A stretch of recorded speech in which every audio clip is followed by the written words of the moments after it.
This is the Cinematic Sound Radio Spotlight.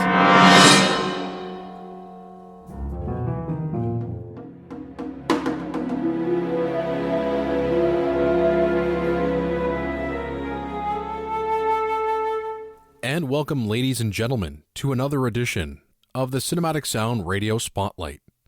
This week, we're celebrating Halloween, and for the next 5 days, we'll be playing some spooky scores for you. This is our fourth Halloween special in a row. You can find the other specials by searching for the term Halloween at cinematicsound.net. Before we get started, I just want to thank composer David Cosina for providing Cinematic Sound Radio with yet another variation on his Cinematic Sound Radio fanfare theme.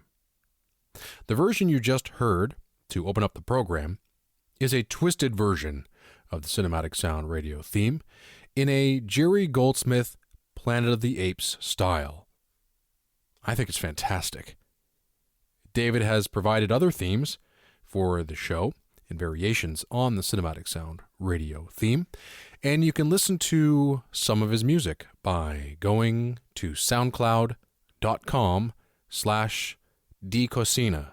That's soundcloud.com/DCOSCINA.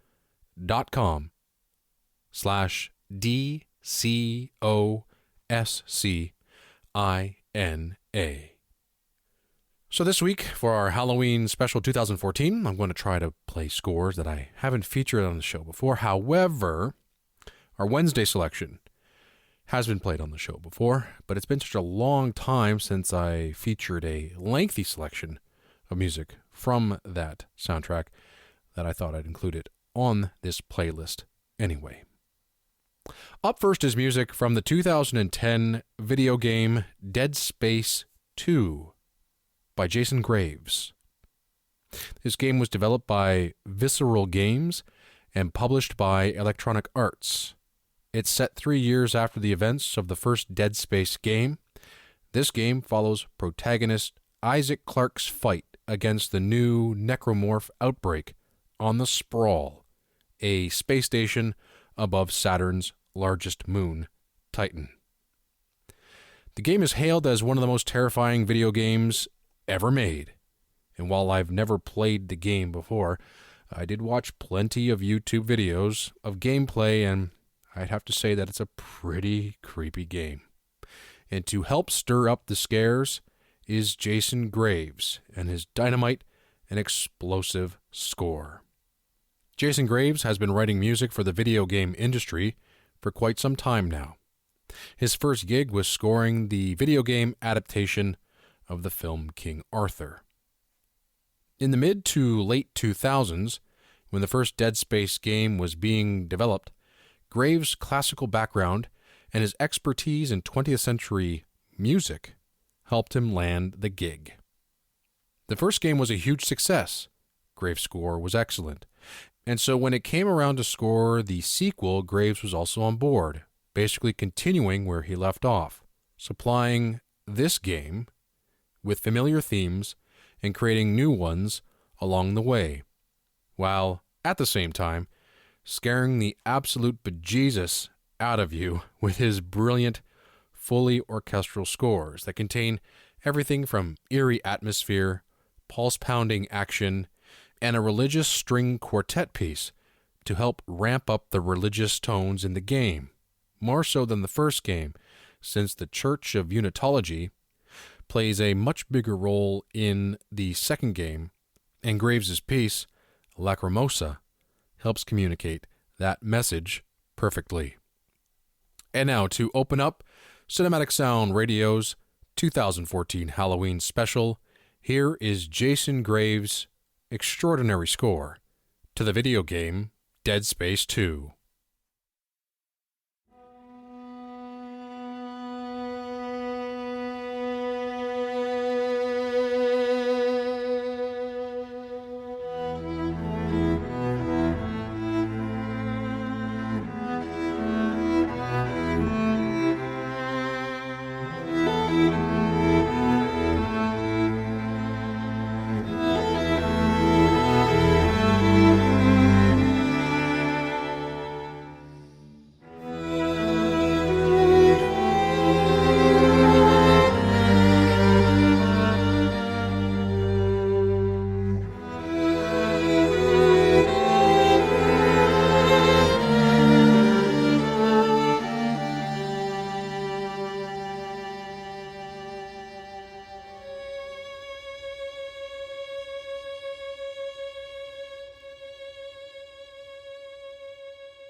The home for film, television, and video game music since 1996. This is Cinematic Sound.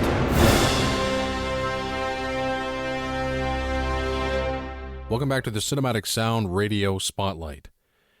My name is Eric Woods, and I'm your host. And on today's program, we are featuring our 2014 Halloween special. Up next is music from the film Deep in the Darkness, with the original score composed by Matthew Llewellyn. This film is directed by Colin Thays, and the film follows the journey of Michael Gale, played by Sean Patrick Thomas, who leaves the chaos of New York City for the quiet town of Ashboro, hoping to bring his family closer together. Soon after arriving, however, he discovers the town's deepest secret, a terrifying and controlling race of creatures that live amongst the darkness in the woods behind his home. The score for the film was composed by Matthew Llewellyn. Now, you might be wondering, where have you heard that name before? Well, we've played his music on the show before. Actually, last year we featured his music from Dead Souls on the program. But if you own any Brian Tyler scores, you might have read his name in the credits as Tyler's orchestrator, having worked on such films as Iron Man 3, Thor: The Dark World, Now You See Me, and many others. Llewellyn has also provided additional music for such Tyler projects as Far Cry 3 and John Dies at the End. The score for Deep in the Darkness is, as you would expect, dark, but mostly atmospheric. But when it goes big, it really goes big. This melodic score features two prominent character themes. The town of Ashboro also gets a motif, as well as the creatures in the movie. The dynamic score was recorded with 50 players of the Slovak National Symphony Orchestra. It was conducted by the incredibly gifted Alan Wilson. And I just wanted to give credit to the brilliant recording engineer, Peter Fox. The score sounds fantastic, and he's done a ton of film music recordings with the Slovak Symphony. So if you own any albums featuring this fine orchestra, then Fox has probably recorded it. The brass blasts in this score in particular sound incredible. And now, music from Deep in the Darkness, with original score composed by Matthew Llewellyn.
On the air and streaming on the web since 1996, this is Cinematic Sound. Welcome back to the Cinematic Sound Radio Spotlight.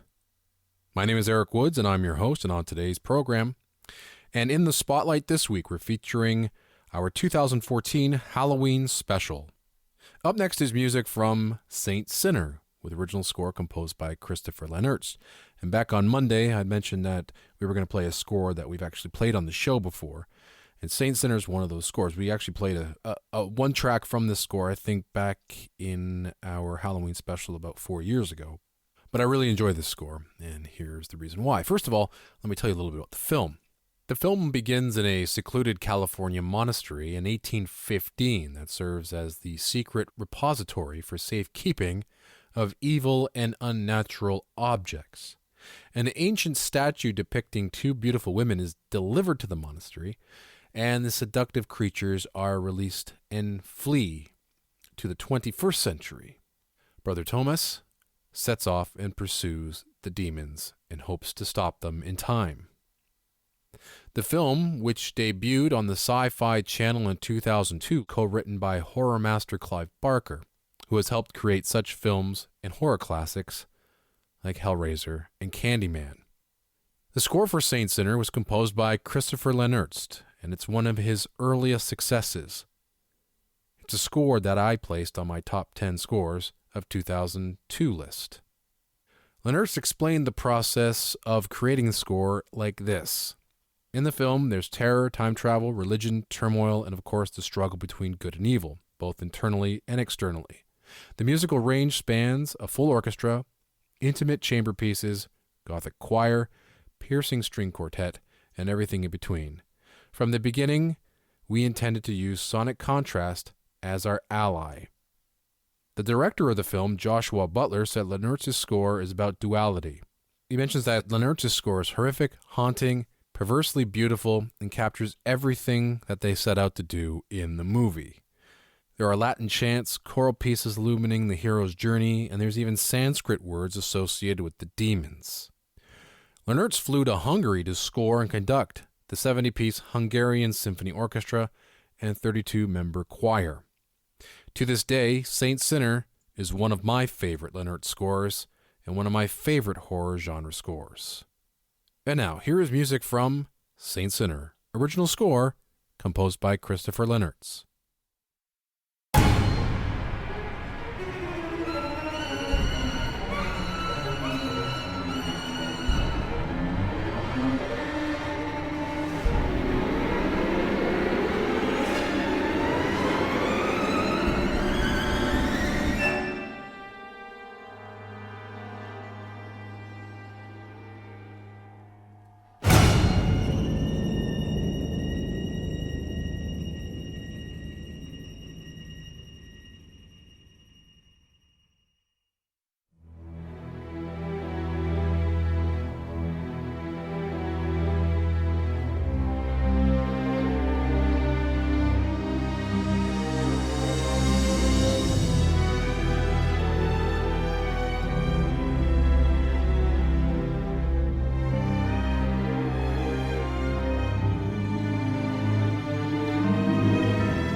This is Cinematic Sound on demand. Welcome back to the Cinematic Sound Radio Spotlight. My name is Eric Woods, and I'm your host. And in the Spotlight this week, we're featuring our 2014 Halloween special. Up next is music from Suspiria, a 1977 cult Italian horror film directed by Dario Argento. The film stars Jessica Harper as an American ballet student who transfers to a prestigious dance academy in Germany, where she discovers it is controlled by a coven of witches. The film is the first of a trilogy, and Argento refers to as the Three Mothers, followed in 1980 by Inferno, and in 2007 by The Mother of Tears. Now, the film's not just a cult classic, it really is a classic of the genre. It usually ranks high in a lot of critics' best horror film lists, a film that features frightening performances, wild cinematography, and a chilling score by the Italian progressive rock band Goblin. The score for the film was actually composed before the film was shot. The score is downright creepy and incredibly unique. A lot of interesting and unheard of ideas are played within the score. The score begins with its classic hypnotizing Celesta melody, with percussion banging along and scratchy voices singing along with the melody. The opening piece is brilliant. When I play it, just listen to it build. It's one of the finest multi-layer score cues you will hear. It then moves into more prog rock elements like guitars, drums, and a weird synth siren. And that's just the first 3.5 minutes of music on the album. There's a lot going on in this score. This score is a musical nightmare. Don't listen to this one late at night while you're alone in the dark. It will mess you up. It's a great score. Now I'm very pleased to present for the very first time on Cinematic Sound Radio music from the 1977 cult Italian horror film Suspiria.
This is Cinematic Sound on Demand.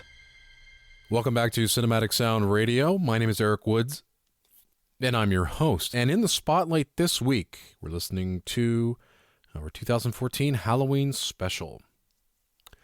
It's Friday, so that means we do the Friday mix in the spotlight. We like to feature 3-4 different scores in one suite. So up first, we're going to feature music from a Stanley Kubrick film. No, it's not The Shining, as one might expect to hear in a Halloween-themed radio program. No, we're going to play a piece from Kubrick's last film, Eyes Wide Shut, starring Nicole Kidman and Tom Cruise. The film's a bizarre, sexy thriller, if you haven't seen it. It's about a New York City doctor who is married to an art curator, and he pushes himself on a harrowing and dangerous night-long odyssey of sexual and moral discovery after his wife admits that she once almost cheated on him. It's not the greatest Kubrick film by any means, but it's still a curiosity with a lot of hidden meaning, beautiful production design, and some really gorgeous cinematography. The music plays a very important role in the film. It's a mix of previous existing music and original score provided by Jocelyn Pook. In Mike Zerwin's piece on the music of Eyes Wide Shut in the New York Times around the time of the film's release, he goes on to explain how Pook got the job. Kubrick happened to look in on his choreographer's rehearsal of the masked ball orgy scene for his film, while Pook's composition Backwards Priests was playing as a reference track. The track is from her album Flood, and the chants of two Romanian priests are run backwards over sustained organ and strings. Kubrick hired Pook immediately, and after being hired, Pook reworked that piece for the final cut of the scene with the title Masked Ball. It's probably one of the most haunting pieces of music I've heard, and left a lasting impression on me when I saw the film. And it made such an impression that once I got the score, I had to play that track specifically just to hear it away from the picture. It still gives me chills to this day.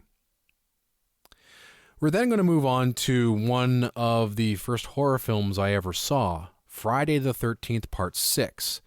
Actually, I think it was the second film. The first was Demons, which really scared the crap out of me. And while I was watching it, I pretty much ran out of the room crying like a baby when I saw it. But Friday the 13th, on the other hand, was a bit more campy and something I can handle when I was 10 years old. I clearly remember the music from the film. Harry Manfredini's score for the original is a classic with that unforgettable motif for Jason. The main titles for Friday the 13th, Part 6 is one of my favorite pieces of horror music. It's great energy and a lot of fun. The last piece we're going to play for you is a piece I only heard for the first time a few weeks ago. While searching for some music to play on the show, I remember the name James Bernard, the composer who gave the musical voice to the classic Hammer horror films of the 50s and 60s. The 1955 British science fiction horror film The Quatermass Experiment was made by Hammer Films Productions and was based on the 1953 BBC television serial The Quatermass Experiment, and the film was a huge success and spawned 2 more sequels.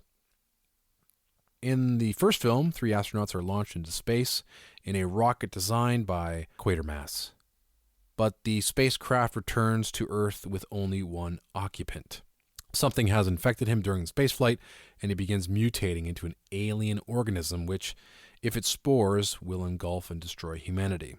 When the creature then escapes from custody, Quatermass and Scotland Yard's Inspector Lomax have just a few hours to track it down and prevent the catastrophe. The 2 other films were Quatermass 2 in 1957 and Quatermass and the Pit in 1967. Conductor John Hollingsworth is credited with bringing James Bernard on board to score the film, having worked with him on only a number of BBC radio productions. Hollingsworth restricted the arrangement of the score to just the strings and percussion sections. This score actually predates another string-only score, a classic, Bernard Herrmann's Psycho, and this score might have been an influence on Herrmann when writing his own score to Hitchcock's classic. The complete score for the first film is a short one. It's only 20 minutes long. It's a remarkable score, and this score, along with music from the two other films, were combined into a superb 13-minute suite and was recorded by Silva Screen Records for the 1996 album The Devil Rides Out, Horror, Adventure, and Romance, music for Hammer Films composed by James Bernard. And that's what we're going to play for you right now. A recording featuring the Westminster Philharmonic Orchestra, which was conducted by Kenneth Alwyn. And now, our final suite for our Halloween special 2014. Here's music from Eyes Wide Shut by Jocelyn Pook, Friday the 13th Part 6 by Harry Manfredini, and The Quatermass Experiment, featuring music from the first, second, and third film of the Quatermass trilogy, with music composed by James Bernard. Happy Halloween, everyone.